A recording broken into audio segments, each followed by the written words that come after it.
তুমি নারী, চাইলে তুমি একটা সংসারকে সাজিয়ে গুছিয়ে পরিপাটি করে স্বর্গ বানিয়ে রাখতে পারো। তুমি নারী, চাইলে তুমি একটা সংসারকে নরক বানিয়ে রাখতে পারো। একজন নারীর দ্বারা সব কিছুই সম্ভব।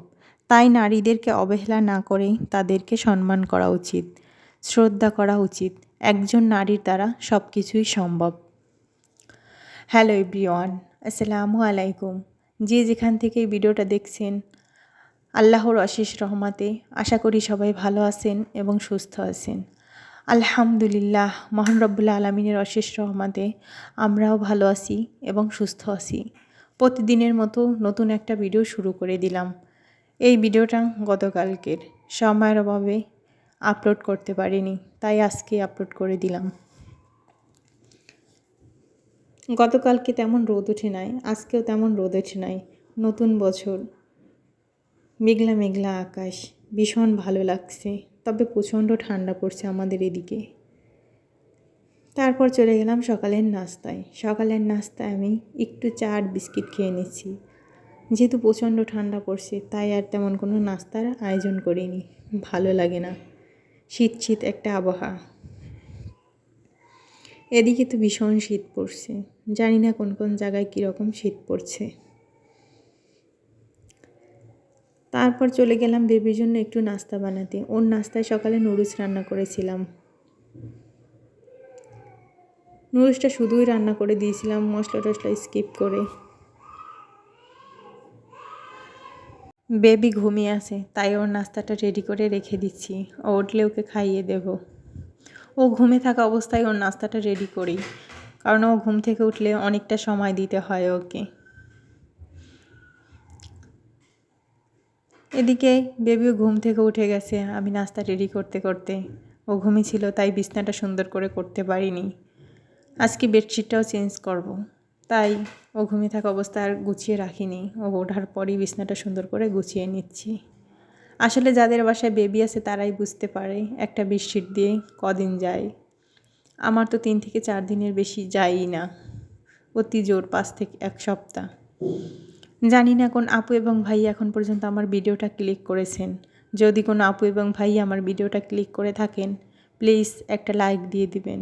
আপনার একটা লাইকই আমাকে একটু সামনে এগিয়ে নিয়ে যেতে সাহায্য করবে। আমার ভিডিওর কোনো অংশ যদি ভালো লেগে যায়, প্লিজ ছোট্ট একটা কমেন্ট করে জানিয়ে দিবেন। একটা আপুর পেজে আমি দেখেছিলাম উনি চাল ভাজা মাখিয়ে খাচ্ছেন। আমার ওই থেকেই ভীষণ মন চাচ্ছে একটু মাখিয়ে খাই। আসলে চাল ভাজা যে মাখিয়ে খাওয়া যায় এটা আমি জানতামই না কখনো। মুড়ি চানাচুর দিয়ে তেল পেঁয়াজ দিয়ে মাখিয়ে খাওয়া যায় ধনেপাতা টমেটো দিয়ে, কিন্তু চাল ভাজা যেভাবে মাখিয়ে খাওয়া যায় ওই আপুর ভিডিওটা না দেখলে কখনো বুঝতেই পারতাম না। আসলে আপুর ভিডিওটা নামটা আমার মনে নাই, কোন ভিডিওতে দেখছিলাম কোন আপুর, ভুলে গেছি এই মুহূর্তে। ভীষণ মজা হয়েছিল। আমি কাঁচামরিচ ধনেপাতা একটু সরিষার তেল পেঁয়াজ সব কিছু দিয়ে মাখিয়েছিলাম, ভীষণ মজা হয়েছিল খেতে। আমি তো ভাবছি মাঝে মধ্যে এরকম খাবো এখন। নেক্সট টাইম যদি আপুর ভিডিওটা আমার সামনে আসে আমি মেনশন করে দেব। এদিকে একটু পিঠা বানাচ্ছি। এটা আমাদের বরিশালে পাকন পিঠা বলে। সব কোন কোন জায়গায় কীরকম কী নাম বলে বা আমি জানি না, তবে আমাদের বরিশালে পাকন পিঠা বলে। এটা দুধে ভিজিয়ে খাওয়া যায়, শুকনোও খাওয়া যায়। আমি এখানে কিছুটা বানিয়ে নিচ্ছি, যেহেতু বেবি ঘুমিয়ে আছে। ওইটা ভাজতে ভাজতে বাকি অংশটাও বানিয়ে নেব। আসলে ঘুম থেকে উঠলে 2 হাত দিয়ে কাজ করা যায় না, 1 হাত দিয়েই তখন কাজ করতে হয়। আমি খুবই তাড়াহুড়ো করছিলাম। এদিকে আমার পিঠাটাও সুন্দর করে বানানো শেষ, সবগুলো আমি ভাজিয়েও ফেলছি। শুধু এই একটুখানিই ছিল ভাজা বাকি, ওটাই সুন্দর করে আমি দেখিয়ে দিলাম। আমি দুধও রেডি করে রেখেছিলাম, দুধ চিনি দারচিনি এলাচ দিয়ে দুধটা আমি ফুটিয়ে নিয়েছিলাম। ওর মধ্যে কিছুটা ভিজিয়ে নেব আর কিছুটা শুকনো রেখে দেব। লাল লাল করে আমি ভেজেছিলাম, ভীষণ মজা এই পিঠাটা খেতে। ডিম দিয়ে বানিয়েছিলাম। আমার ভিডিওর কোনো অংশ যদি ভালো লেগে যায়, প্লিজ আমার চ্যানেলটা সাবস্ক্রাইব করে আমার পাশেই থেকে যাবেন। আসলে একজন নারীর দ্বারা সব কিছুই সম্ভব। একজন নারী কী করতে পারে না, চাইলে তার সংসারটা সাজিয়ে গুছিয়ে পরিপাটি করে স্বর্গ বানিয়ে রাখতে পারে। আবার সংসারটাকে সে নরক বানিয়ে রাখতে পারে। একজন নারী সব কিছু পারে। একজন নারীর হাতেই সব কিছু থাকে আমার মনে হয়। কিছু কিছু বাসা আছে শুধু ঝামেলা। যদি মুখ বুজে একটু সহ্য করে সব কিছু মানিয়ে নিয়ে একটু ম্যানেজ করা যায়, তাহলেই মনে হয় একটা সংসার সুখের হয়। আমি চলে গেলাম দুপুরের রান্নায়। দুপুরের রান্নায় আমি বেগুন ভাজি করেছিলাম।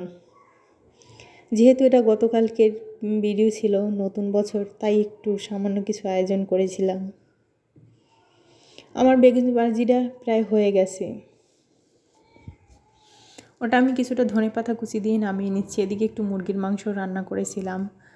এই মুরগির মাংসটা সিদ্ধ হতে অনেক সময় লাগে। আমি প্রেশার কুকারে দিয়ে কষিয়ে তারপর 2টা সিটি দিয়ে নিয়েছি। এখন আবার আরেকটু কষিয়ে তারপর পরিমাণ মতো পানি দিয়ে বসিয়ে দেব। এটা ওই যে মুরগিটা ডিম পাড়ে ওই মুরগিগুলো ছিল, আমার মনে নাই কি যেন নাম বলে, ভুলে গেছি।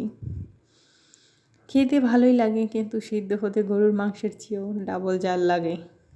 আমি প্রেশার কুকারে একটু সিদ্ধ করে নিয়েছি, তারপর পরিমাণ মতো আমি গরম পানিটাই ব্যবহার করেছি। আসলে ভালোবাসা দিয়ে সব কিছু জয় করা যায়। একজন নারীকে ভালোবেসে সম্মান করে শ্রদ্ধা করে তার দ্বারা সব কিছুই সম্ভব হয়। তার সাথে যদি উগ্র ব্যবহার, খারাপ আচরণ করে, তাহলে সেও সেরকম করে, তখন সেই সংসারটায় অশান্তি ছাড়া কিছুই হয় না। এটা আমার ছোট্ট ধারণা থেকে বলছি। আশেপাশে যাই দেখছি তাই সেটাই শেয়ার করছি। এরকম কিছু কিছু হয়, সবার ক্ষেত্রে যেরকম সেটা কিন্তু নয়। এদিকে আমি একটু ডাল রান্না করে নিয়েছিলাম। ডালটা একটু পরিমাণে বেশি রান্না করেছি, বেঁচে গেলে সকালে রুটি দিয়ে খাওয়া হবে, তাই একটু বাড়িয়েই রান্না করেছিলাম। আমি ডালটা রান্না করেছিলাম মুরগির গলা, পা এগুলো দিয়ে ডাল রান্না করে খেতে ভীষণ ভালো লাগে। আমি তো মাঝে মধ্যে এরকম ডাল রান্না করে খাই। এই ডালটা ছিল মটর ডাল।